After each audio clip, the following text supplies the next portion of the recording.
নমস্কাৰ। দৈনন্দিন যৌন মিলন কৰাৰ ফলত আমাৰ স্বাস্থ্যৰ কি অৱনতি ঘটিব পাৰে বা আমাৰ স্বাস্থ্যৰ কি উন্নতি ঘটিব পাৰে, জোখতকৈ বেছি যৌন মিলন কৰাৰ ফলত আমাৰ কি ক্ষতিসাধন হ'ব পাৰে আৰু কি আমাৰ সুস্বাস্থ্য হ'ব পাৰে। লগতে আজি আপোনালোকক জনাম যে কেনেধৰণে যৌন মিলন কৰাৰ ফলত আমাৰ স্বাস্থ্যৰ অটুট হৈ থকা দেখিবলৈ পোৱা যাব সুস্থভাৱে। আজি ভিডিঅ'টোত আপোনালোকে সুন্দৰভাৱে জানিব পাৰিব। যদি ভিডিঅ'টো ভাল লাগে লাইক কৰিব আৰু আপোনালোকৰ বন্ধুবৰ্গৰ লগত এই ভিডিঅ'টো শ্বেয়াৰ কৰি তেওঁলোককো এই কথাখিনি জানিবলৈ সুবিধাটো দিব। নিয়মিত যৌন মিলনৰ ফলত দৈহিক সুস্বাস্থ্য বাঢ়ে। বহুত যৌনবিদে যৌন মিলনৰ শান্তি লাভ কৰিব পাৰিলে ভাল ভিটামিন বা টেবলেট খাই যেনেকৈ স্বাস্থ্য ভাল কৰিব পৰা যায় তাতকৈও অধিক স্বাস্থ্য ভাল হ'ব পাৰে বুলি ভাবে। কোনো ৰোগাক্ৰান্ত হৈ স্বাস্থ্যৰ অৱনতি নহ'লে বা মানসিক আঘাতপ্ৰাপ্ত হৈ স্বাস্থ্যৰ অৱনতি নহ'লে নিয়মিত যৌন মিলনৰ ফলত কেতিয়াও স্বাস্থ্যৰ অৱনতি হ'ব নোৱাৰে। বৰং বহুত পুৰুষে বিবাহৰ আগতে হেৰুওৱা স্বাস্থ্য বিবাহৰ পিছত পুনৰ ঘূৰাই পোৱা বা পুনৰ লাভ কৰা দেখিবলৈ পোৱা যায়। সেইটোৱে বহুত ভাল বুলি ক'ব পৰা যায় আৰু মহিলাসকলেও সেইদৰে হেৰুওৱা স্বাস্থ্য লাভ কৰে। কিছুমান বেমাৰৰ পৰা মুক্তও লাভ কৰিব পৰা যায় দৈনন্দিন যৌন মিলনৰ ফলত।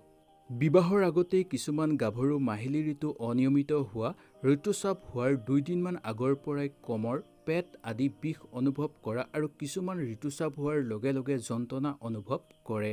এনেবোৰ দোষৰ পৰা সৰহ সংখ্যক গাভৰুৱে বিবাহৰ পিছত স্বামীৰ সৈতে যৌন মিলনৰ ফলত দোষামুক্ত হোৱা দেখিবলৈ পোৱা যায়। বিবাহৰ পিছৰ পৰাই স্বাস্থ্য নাৰী খুব সুন্দৰ হৈ পৰা দেখিবলৈ পোৱা যায় বহুত সংখ্যক। বিবাহৰ কিছুদিন পিছতেই প্ৰায় নাৰীৰ স্বাস্থ্যৰ উন্নতিৰ বিষয়ে চিন্তা কৰিলেই বুজা যায় যে যৌন মিলনৰ স্বাস্থ্যৰ ক্ষতিকাৰক নহয়, সঁচাকৈ ই এটা মূল্যৱান টনিক। যৌন উত্তেজনাৰ অদম্য হেঁপাহ পূৰণ কৰাৰ একমাত্ৰ উপায় হ'ল দেহ মিলন। দেহ মিলন আনন্দদায়ক হ'লে চৰম পুলক লাভ কৰিব পৰা যায়। ধৰ্মমতেও দেহ মিলন হ'ল দেহৰ আৰু আত্মাৰ মিলন বা মিলনৰ স্বৰূপ বুলি ক'ব পৰা যায়। দেহ মিলনৰ ফলত এজনৰ জৰিয়তে আনজনে তৃপ্তি লাভ কৰিব পাৰে। দেহ মিলনৰ ফলত স্বামী স্ত্ৰীৰ উভয়ৰে মানসিক তৃপ্তি লাভ কৰিব পৰাও দেখিবলৈ পোৱা যায়। অৱশ্যে এই তৃপ্তি এজনৰ তুলনাত আনজনৰ সমান হ'ব যে তাৰ কোনো কথা নাই, কিন্তু সমভাৱে আলোচনা কৰি চালে বা আলোচনা কৰি ল'লে দুয়োজনে সমানে তৃপ্তি লাভ কৰিব পৰাও দেখিবলৈ পোৱা যায়।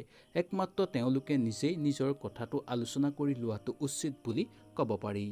সুন্দৰভাৱে বুজি পালে আপোনালোকে এই ভিডিঅ'টোৰ যোগেদি। যদি এই ভিডিঅ'টোত আৰু কিবা জানিবলগীয়া আপোনালোকৰ থাকি গ'ল তেনেহ'লে মোক আপোনালোকে তলত কমেণ্ট কৰি জনাব পাৰে। মই ইয়াৰ পিছৰ ভিডিঅ'টোতে আপোনালোকৰ কাৰণে সেই ভিডিঅ'টো লৈ আহিম। তেতিয়াহ'লে আজিলৈ আপোনালোকৰ ওচৰৰ পৰা বিদায় লৈছোঁ। আৰু কিবা সমস্যা থাকিলে নিশ্চয় আপোনালোকে মোক জনাবলৈ একেবাৰে নাপাহৰিব।